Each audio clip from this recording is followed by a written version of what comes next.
Hey there, everybody. I know that we said we were done for the evening, but we also wanted to do this one thing because the vlogs are kind of new, and we've been very happy to bring. A lot of people actually think we have not been happy. I've been kind of surprised with some of the people thinking that because we have to pay the ticket prices and because we can't get the times to work, we're not happy doing this.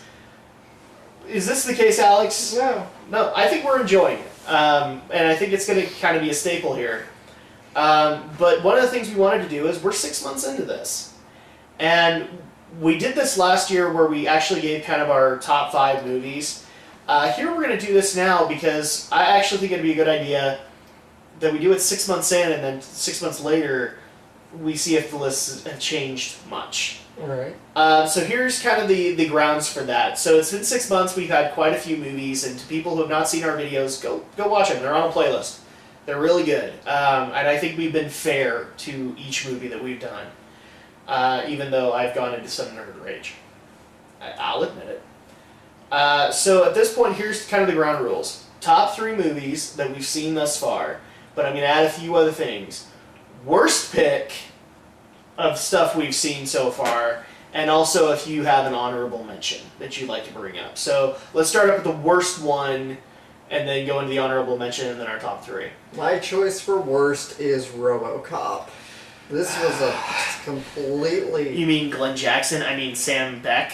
Oh, there were so many things Sam wrong with that O'Reilly. This was a... Pretty much, yeah, or Bill Jackson. Even as somebody who's never seen the original RoboCop from the 1980s, It almost makes me want to go watch the original. I do actually gonna want to watch the original now too. So I guess it accomplished something on that feed. It did. This movie was really just bad. It was pointless. It was just an unnecessary. It was basically trying to retell RoboCop's story, but with more angst. With more angst and not even getting it, you know. No.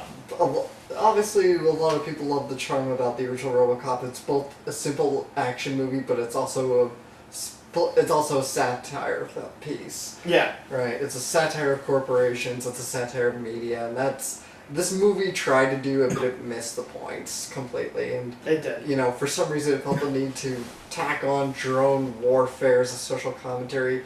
Yeah, That's been kind of the hot topic of a lot of movies, though. I get it. It's a hot button issue, but you know, it's RoboCop. But here's the thing: some movies have done it well. RoboCop didn't. RoboCop did it horribly. Yeah, but it's like you could have just as easily done the Detroit plot again. It's like hell. The 1980s movie predicted Detroit would be in a big slump. Where are we now? Detroit's in a big slump. Exactly, and that would actually have been a really good story. So that's my worst pick of the year. My worst pick, we didn't actually do a review for, and you weaseled your way out of it. And that would be, as bad as RoboCop was, I wasn't a fan of RoboCop, so it wasn't really that much hurt for me. However, I've always been a fan of Disney villains, and Maleficent is a piece of crap. So my worst pick this year is going to be the atrocity that is Maleficent, because it is exactly what I thought it was going to be. We're going to paint Maleficent into being a sympathetic villain. And guys, one of the reasons that Maleficent is so loved in the Disney villain canon is sometimes you're just plain evil.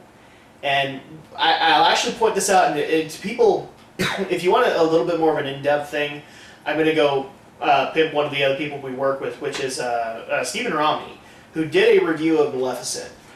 Him and me literally thought the same thing of Maleficent. We both walked away with the same problems and everything like that.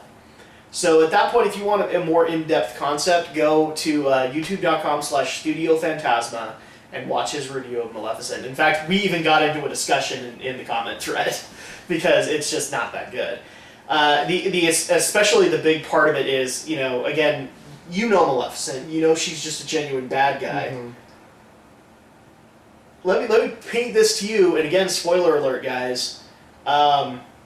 In this new movie, it's not Prince Charming or Prince Philip that wakes up Sleeping Beauty. It's Maleficent that does it. That just destroys it in a way. And on top of that, they actually do a really good job of painting her of why she's a villain, and she's very evil. Except near the end of the movie, they take that away, and now she's a good guy. Guys, Maleficent is just plain freaking evil.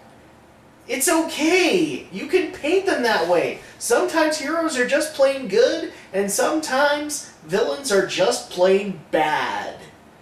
And so that is my worst pick. Maleficent, just Disney, I don't know what the heck you're thinking. So let's go into honorable mentions. So, like, the stuff that may have made our top, or that if we had, like, a top 4, would have made it, but it didn't make the top 3. For best or worst? For just honorable mention to the top 3. So, best. Honorable mention... I can't say I have one this time now. You don't have one? Okay. And it doesn't necessarily need to be something that we've reviewed, because, I mean, obviously you're seeing movies that I'm not seeing, and vice versa, so... Well, did Ender's Game come out this year? No, that was last year. Last year, that's my figured. And in fact, a lot of people got mad at me because I redid my top 5 in the comment thread because I forgot Ender's Game. And Ender's Game was really good. I thought it was good, too. And I mentioned Catching Fire instead, and I actually went back and looked on it and went, Catching Fire was good, but Ender's Game was really good. Yeah, just movie-wise, there just hasn't been enough I wanted to see this year. Yeah, it's been spread out, but there just isn't a whole lot. My honorable mention, let's see. I'm trying to think of my top 3 here, and so at that point, my honorable mention, I think, actually, you know what, I'm going to hand it over to Jack Ryan, because that was a good movie regardless. It was enjoyable. That was a good start to the year. And I'm not the biggest of Jack Ryan fans. I don't have, like, every movie, but I would go and get that one. It was enjoyable enough. So let's get into the top 3. So the best films of the stuff that we have seen this year, 6 months in. What makes your top 3, Alex? Lego Movie. That'd be number 3? Yes. Okay. So the Lego Movie, I would make that an honorable mention too. I like that one. It's just funny. Okay, so my number, we're going to go back and forth? Sure. Okay. My number 3 would probably be X-Men Days of Future Past. It was better than I thought it was going to be, so I will give it credit. It was pretty good, but it didn't do enough. So, number 2. X-Men Days of Future Past. Okay, so for you it was slightly better. Yeah, I enjoyed it. Number 2 for me would be Godzilla. Godzilla was really good for me, and it was a Godzilla movie. It was very satisfying, and so it would hit my number 2 spot, because my number 1 is, you'll see why I absolutely love it. But we got into those. Number 1 for you, Alex. The Wind Rises. The Wind Rises. I kind of figured that would be for you, and I liked it and all, but it would probably be an honorable mention. My number 1, and this is going to sound silly, but I don't care, is Captain America: The Winter Soldier. Because all of the superhero movies that we have seen thus far, I have literally compared them this year to Captain America. And Captain America was just that damn good for me. We were talking about how RoboCop did not do drones very well, that whole subject line. Mm-hmm. Captain America tackled that and did it well. I also I think I even pointed it out in the review. It is an Avengers movie without the Avengers.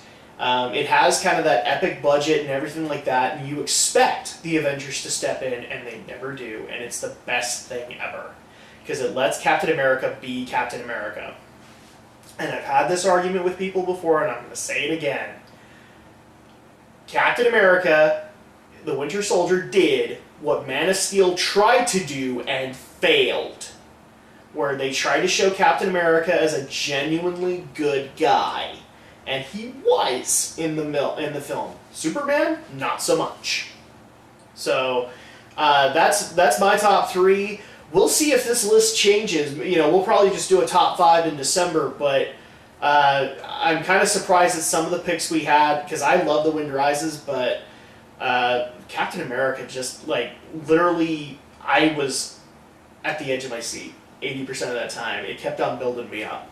So, but yeah, there's our top 3 guys for 6 months in. We'll see if the lineup changes too much when we hit December, but in the meantime, like we said before, the next time you guys will see us, aside from the LPs, is with Guardians of the Galaxy. So we'll see you then.